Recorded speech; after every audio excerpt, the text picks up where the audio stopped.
আসসালামু আলাইকুম ওয়া রাহমাতুল্লাহি ওয়া বারাকাতুহু। নাহমাদুহু ওয়া নুসাল্লি আলা ওয়া রাসূলিহিল কারীম, আম্মা বাদ। লাকাদ কানা লাকুম ফি রাসূলিল্লাহি উসওয়াতুল হাসানাহ। প্রিয় দেশবাসী, প্রিয় বন্ধুগণ, আমি আজকে রাসূলুল্লাহ সাল্লাল্লাহু আলাইহি সাল্লামের তিন তরিকা বাবরি চুল, রাসূলুল্লাহ সাল্লাল্লাহু আলাইহি সাল্লাম তিন তরিকা ক্যাটাগরিতে চুল রেখেছেন। উনি তিন তরিকা ক্যাটাগরিতে বাবরি চুল রেখেছেন। যেমন এটাকে বলা হয় কানের লতি পর্যন্ত যখন আসবে তখন এটাকে বলা হয় অপরা। এই লতি পর্যন্ত যখন আসবে তখন এটাকে বলা হয় অপরা। আবার যখন কাঁধ পর্যন্ত যখন আসবে তখন এটাকে বলা হবে জুম্মা। আবার যখন কাঁধের মাঝ বরাবর আসবে তখন এইটাকে বলা হবে লিম্মা। তাহলে অপরা, জুম্মা, লিম্মা এই তিন ক্যাটাগরিতে রাসূল সাল্লাল্লাহু আলাইহি সাল্লাম উনি বাবরি চুল রেখেছেন। উনি কখনো হজ এবং উমরা ছাড়া উনি কখনো নাইরা করেননি। এই চুলকে নিয়ে অনেকে কটাক্ষ করে, ব্যঙ্গচিত্র করে। কেউ বলে ভান্ডারী শরীফের মুরিদ, কেউ বলে খানকার মুরিদ, কেউ বলে পীরের মুরিদ, বিভিন্ন কটাক্ষ মানুষের বলে, কেউ বলে মাইজ ভান্ডারের মুরিদ। আসলে রাসূলুল্লাহ সাল্লাল্লাহু আলাইহি সাল্লাম উনি তিন তরিকা ক্যাটাগরি চুল রেখেছেন, বাবরি চুল রেখেছেন। রাসূলুল্লাহ সাল্লাল্লাহু আলাইহি সাল্লাম হলো আমাদের উত্তম আদর্শ। দুনিয়ার কোনো নেতা নেত্রী আমাদের আদর্শ নয়, আমাদের আদর্শ হবে হযরত মুহাম্মদ সাল্লাল্লাহু আলাইহি সাল্লামের আদর্শ। এই জন্য আল্লাহ রাব্বুল আলামিন সূরা আজমের মধ্যে বলেন, লাকাদ কানা লাকুম ফি রাসূলিল্লাহি উসওয়াতুল হাসানাহ। তোমাদের মধ্যে উত্তম আদর্শ হবে আমার হাবিব সাল্লাল্লাহু আলাইহি সাল্লামের আদর্শ। যার চরিত্র, যার আখলাক আল্লাহ পাক রব্বুল আলামিন নিজে সার্টিফিকেট দিলেন। আল্লাহ রাব্বুল আলামিন বলেন, ওয়া ইন্নাকা আলা খুলুকিন আযীম। হে নবী, আপনি উত্তম চরিত্রের অধিকারী নন, আপনি মহান চরিত্রের অধিকারী। এজন্য আমার প্রিয় দেশবাসী, এই যে বাবরি চুলটা, এটাকে নিয়ে যদি কেউ কটাক্ষ করে, সঙ্গে সঙ্গে তার আকীদা নষ্ট হয়ে যায়। কটাক্ষ করলে সে জালেম হয়ে যায়। কারণ রাসূলুল্লাহ সাল্লাল্লাহু আলাইহি সাল্লাম উনি বাবরি চুল রেখেছেন। উনি হজ এবং উমরা ছাড়া উনি কখনো নাইরা করেননি। উনি যখনই হজ করেছেন তখনই উনি নাইরা করেছেন। এই দাড়ি রাখাটা হইল ওয়াজিব, আবার বাবরি রাখাটা হইল সুন্নত। তাহলে আসুন প্রিয় দেশবাসী, কে কি বলেছে এগুলি দেখে কোনো লাভ নাই।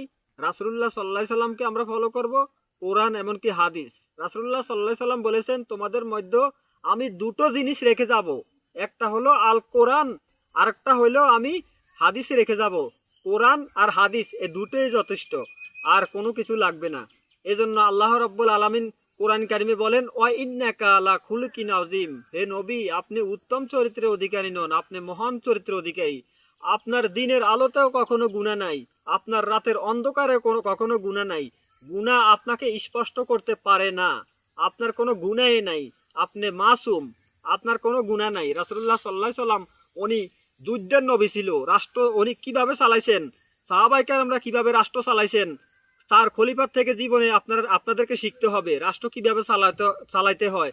হযরত ওমর ফারুক রাদিয়াল্লাহু তাআলা আনহু উনি সবসময় মানুষকে খাইয়াছে না খাইয়াছে, জনগণ এইভাবে জনগণের খোঁজ খবর নিতেন।